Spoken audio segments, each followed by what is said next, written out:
অবশেষে আমরা 12,000 ফুট উপরে সাঙ্গু নদীর কোল গেছে, পাহাড় বয়ে গেছে আছে আমরা এখানে।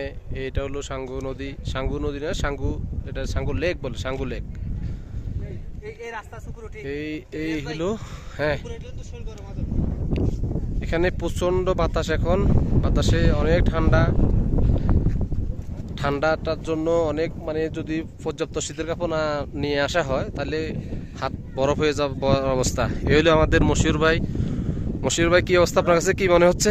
আমি একটা আপনাদের ইনফরমেশন রাখতে চাই, সেটা হচ্ছে আপনারা যাদের একটু ঠান্ডার সমস্যা, যারা ঠান্ডা সহ্য করতে পারেন না, এজমা, আপনারা কখনো ডিসেম্বরের পর আসার চিন্তা করবেন না। এখানে আইস নাই, নভেম্বর পরেই আসবেন না, কারণ নভেম্বরটা একটু আছে, হ্যাঁ প্রচুর এখানে আইস পড়ে। এখনই বোঝা যাচ্ছে যে মানে কি অবস্থা হবে তখন। এই যে বরফ, এই পাহাড়গুলো দেখতেছেন, একটু ঘুরে দেখেন, এই পাহাড়গুলো একদম বরফে ডেকে যায়। এখানে আপনাদের আসতে হবে খুব গরম শীতের জামা নিয়ে আসতে হবে, যতটুকু সম্ভব কেয়ারলি আসতে হবে, যাতে এখানে অন্তত ঠান্ডাটাকে আপনারা রিকভার করতে পারেন। অ্যাকচুয়ালি আমার ঠান্ডার একটু প্রবলেম, আমার একটু ঠান্ডায় আমি একটু আপসেট হয়ে যাচ্ছি এখনই। আমি তো চিন্তাই করতে পারি না যে মানে ডিসেম্বর জানুয়ারিতে কি করে সম্ভব এখানে।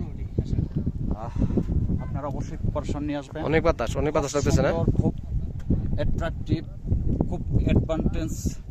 আপনারা আসবেন, ঘুরবেন, বাট ঠান্ডার, যাদের ঠান্ডা আবারও বলতেছি, তারা অবশ্যই একটু খেয়াল করবেন যেন ডিসেম্বরের পরে আপনাদের না আসেন।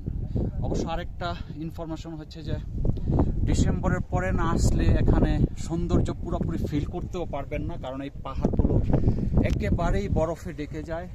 শুধু মনে হবে যে এই পাহাড় বরফ দিয়ে আবৃত। এই ভাই আমাকে যথেষ্ট হেল্প করতেছে। আমার দুটা ফ্রেন্ড আসছে এখানে, আমি একটু নার্ভাস হয়ে গেছি, আমাকে সাহস।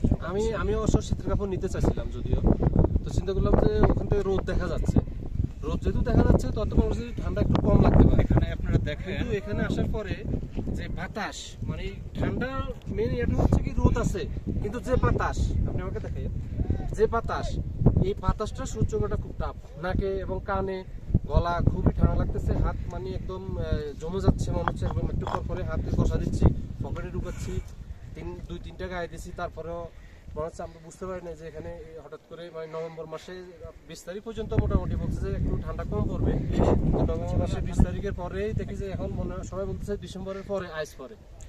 একটা ব্যাপার কি আপনি দেখছেন যে এখানে আমরা ইনশাআল্লাহ আল্লাহ বাঁচিয়ে রাখলে কালকে আমরা কোথায় যাব?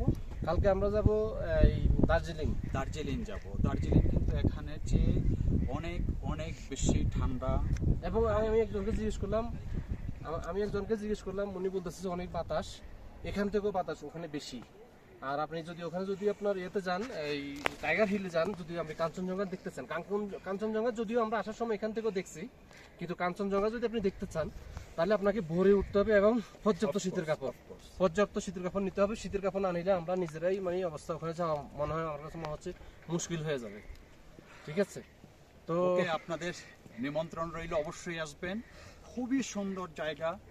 আপনাদের যত বেদনা, যত দুঃখ, যত কষ্ট আসলে না আসলে আমি মনে করি যে এখানে আসলে আপনাদের ইনস্ট্যান্ট মন ভালো হয়ে যাবে। না আসলে সব দুঃখ কষ্ট আপনাদের না আসলে আসলে বোঝা যাবে না। পরিবার এবং ফ্যামিলি যত সম্ভব আসলে যদি নিয়ে আসা যায়, যদিও ঠান্ডা, কিন্তু আসলে দেখার অনেক কিছু। মহান আল্লাহ তাআলা রাব্বুল আলামিন যেভাবে সৃষ্টির যে রহস্য, আসলে এই রহস্য কেউ মানে ইয়ে করতে পারবে না। এক জায়গায় এক ধরনের রহস্য আল্লাহ মানে ইয়ে করে রাখছে, লুকায়িত রাখছে।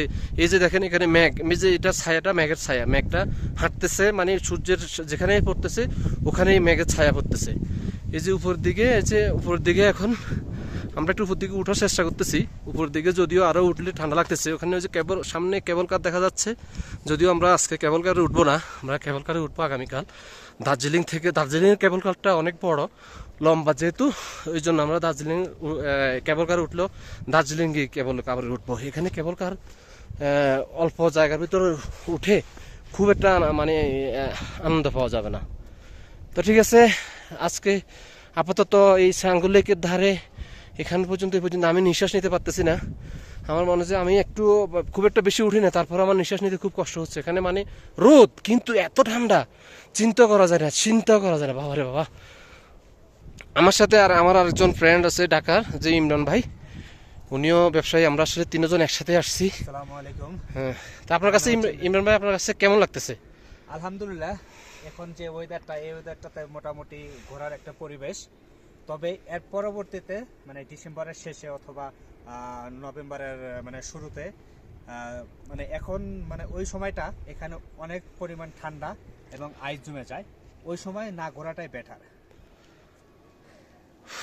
যাই হোক, এখন আপনারা অবশ্যই এখানে আসার সময় শীতের পোশাক এবং ভালো করে ইনফরমেশন জেনে তারপর আসবেন।